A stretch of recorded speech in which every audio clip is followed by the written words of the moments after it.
வணக்கம். முனைவர் கி. ராம் கணேஷ். இன்னைக்கு நாம் எட்டுத்தொகை நூல்களில் ஒன்றான புறநானூறு என்ற புறநூலிலிருந்து 105வது பாடலை விளக்கத்தோட பார்க்க போகிறோம்.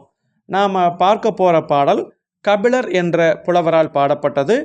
இதில் பாடப்பட்டிருக்கக்கூடிய அரசன் வேள்பாரி, பாரிவள்ளல்னு சொல்லுவோம் இல்லையா, அவரைத்தான் புகழ்ந்து பாடியிருக்கிறார் கபிலர். கபிலர் யார் முன்னாடி பாடினாரு அப்படின்னு சொல்லி பார்த்தா, ஒரு விரலி முன்னாடி பாடியிருக்கிறார். விரலி அப்படிங்கிறவங்க யாருன்னா, ஆடல் பாடல் கலையிலே வல்ல பெண்கள். அவங்க என்ன பண்ணுவாங்கன்னா, அந்த விரலியர் என்ன பண்ணுவாங்கன்னா, அரசர்களை தேடி சென்று ஆடலும் பாடலும் பாடி பரிசு வாங்கிட்டு வருவாங்க. அப்படியான ஒரு விரலியை பார்க்கிறார் கபிலர். அப்போ அந்த விரலியை பார்க்குறப்போ அந்த விரலிகிட்ட என்ன சொல்கிறார் அப்படின்னா, நீ பாரிவள்ளல் இடத்திலே போனால் அவன் உனக்கு தேவையான அணிமணிகளை தருவான், பொன்னும் பொருளும் தருவான். அப்போ நீ அவனிடத்திலே போ அப்படின்னு சொல்லிட்டு அந்த விரலியை ஆற்றுப்படுத்துகிறார். ஆற்றுப்படுத்துறது அப்படின்னா, நீ இந்த இடத்துக்கு போனேன்னா உனக்கு இன்னது கிடைக்கும் அப்படின்னு வழிப்படுத்துகிறார். அப்படியாக அமைந்தது தான் இந்த பாடல்.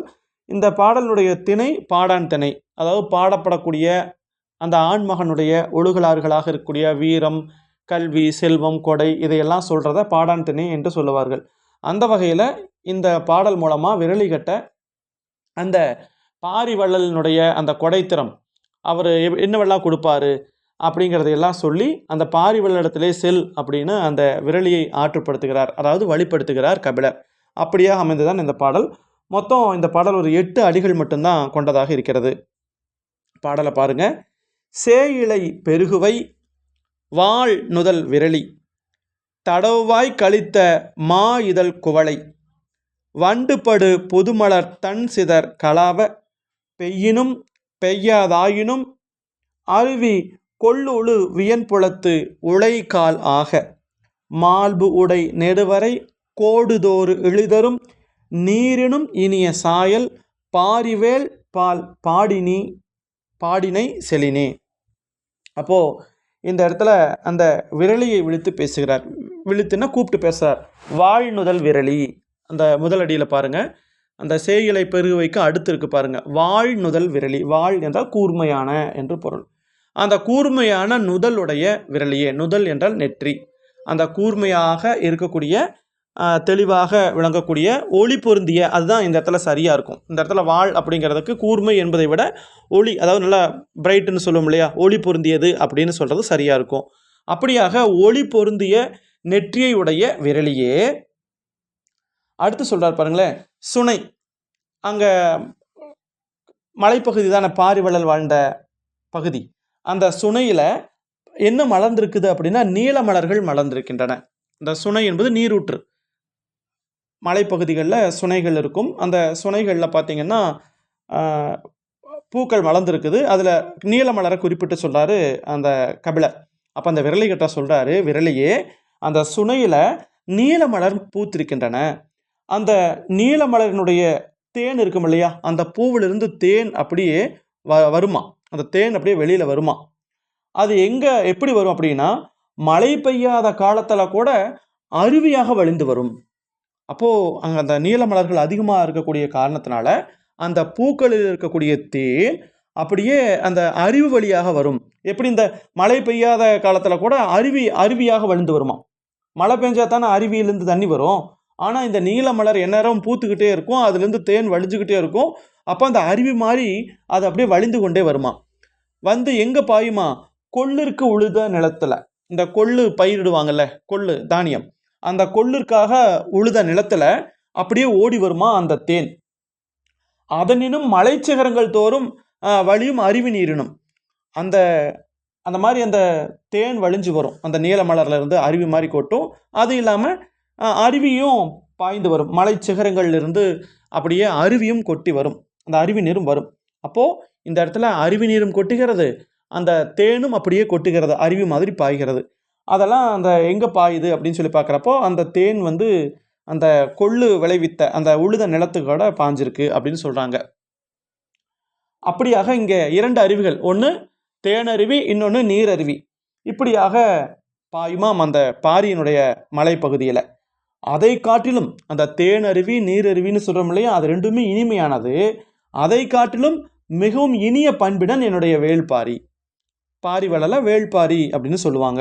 அப்போது அப்படிப்பட்ட அவனை பாடி சென்றால், அப்படிப்பட்ட அந்த வேள்பாரியை நீ பாடி போனேன்னா, அவரை போய் பாடின அப்படின்னா, சேயிழை பெருகுவை, சேயிழை என்றால் சிவந்த பல அணிகலன்களை நீ பரிசாக பெறுவாய்.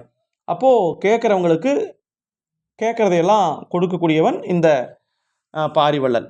அப்போ அவனிடத்தில் போனால் உனக்கு தேவையான எல்லாமே கிடைக்கும். அப்போ அவனை சென்று பார் அப்படின்னு சொல்கிறாங்க. பெரும்பாலும் இவர்கள் வறுமை வயப்பட்டவர்களாக இருப்பார்கள். இந்த விரலியர், பாணர்னு சொல்லுவாங்க. பாணன் அப்படிங்கிறவன் பாட்டு பாடணும். அந்த பாணனுடைய மனைவியாகத்தான் இந்த விரலி இருப்பாள். அந்த அந்த ஆடல் பாடல் தொழிலை மேற்கொள்ளக்கூடியவர்கள். அப்போது அந்த விரலியை என்ன பண்ணுறாருன்னா, கபிலர் வந்து ஆற்றுப்படுத்துகிறார். இந்த மாதிரி நீ பாரிவள்ளலை போய் பார்த்த அப்படின்னா, சிவந்திருக்கக்கூடிய அப்படின்னா நல்ல சிறந்த அப்படிங்கிற அர்த்தத்தில் நல்ல சிறந்த அணிகலன்களை நீ பெற்றுக்கொள்ளலாம். அப்போ அவன் முன்னாடி சென்று நீ பாடுவாயாக என்று சொல்லி அந்த விரலியை வழிபடுத்துகிறார். அதனால தான் இந்த பகுதியை விரலியாற்றுப்படை அப்படிங்கிற பேரில் குறிப்பிடுறாங்க. இந்த பாடலுடைய துறையாக விரலியாற்றுப்படை சொல்லப்படுது. இதனுடைய திணையாக ஏன் பாடான் திணை சொல்லப்படுதுன்னா, இதில் அந்த வேள்பாரியினுடைய கொடைத்திறம் சொல்லப்படுது இல்லையா, அவனுடைய ஒழுகலாறில் ஒன்று தானே அந்த வீரம், கொடை, கல்வி இதனான கூறுகளில் ஒன்று தான் அந்த கொடை அப்படிங்கிறது. அப்போ அந்த கொடைத்தன்மையும் இதில் சுட்டப்பட்டிருக்கிற காரணத்தினால இந்த பாடல் பாடான் திணையை சார்ந்தது அப்படின்னு குறிப்பிடுறாங்க. ஆக என்ன சொல்கிறாருன்னு பாருங்கள் மறுபடியும். விரலியே சுனையிலே மலர்ந்திருக்கக்கூடிய நீல மலர்னுடைய தேன் மழை பெய்யாத காலத்துலேயும் அருவி மாதிரி வழியும். அப்படி அருவி மாதிரி வழிந்த அந்த அந்த தேன் என்ன பண்ணும் அப்படின்னா, அந்த கொள்ளுக்காக உழுதுருப்பாங்கள்ல நிலம், அந்த நிலத்தில் போய் பாயுமா. அதை விட மலைச்சிகரங்கள்லேருந்து அருவி நீர் கொட்டும்.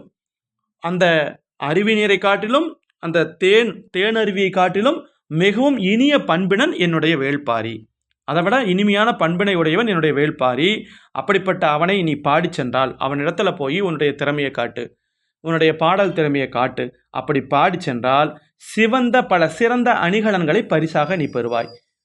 நல்லா மதிப்பு மிகுந்த அந்த மிகச்சிறந்த அணிகலன்கள் இருக்கும் இல்லையா, நகை நட்டுன்னெல்லாம் சொல்லுவோம் இல்லையா, அந்த மாதிரியான ஆபரணங்களை எல்லாம் உனக்கு அவன் பரிசாக தருவான். நீ அதை பெற்றுக்கொள்ளலாம் என்று சொல்லி அந்த வேள்பாரி என்று சொல்லக்கூடிய அந்த பாரிவள்ளனுடைய கொடைத்தன்மையை அந்த விரலி கட்ட சொல்லி, விரலியே நீ அவனிடம் சென்று பரிசு பெறுவாயாக என்று சொல்லி புலவர் கபிலர் வந்து அந்த விரலையை ஆற்றுப்படுத்துவதாக அந்த பகுதி அமைஞ்சிருக்கு. பாடலை மட்டும் மீண்டும் ஒரு முறை பார்க்கலாம்.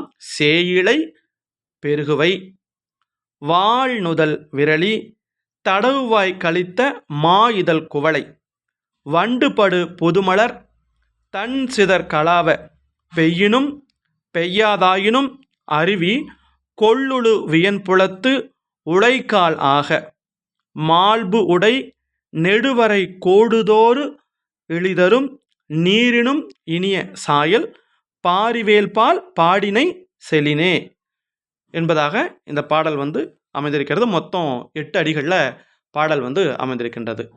மிக்க நன்றி. மீண்டும் நாம் இன்னொரு பதிவில் சந்திக்கலாம். வேறு ஏதாவது சந்தேகங்கள், விளக்கங்கள் தேவை அப்படின்னா காமெண்ட் பகுதியில் குறிப்பிடுங்க. நன்றி.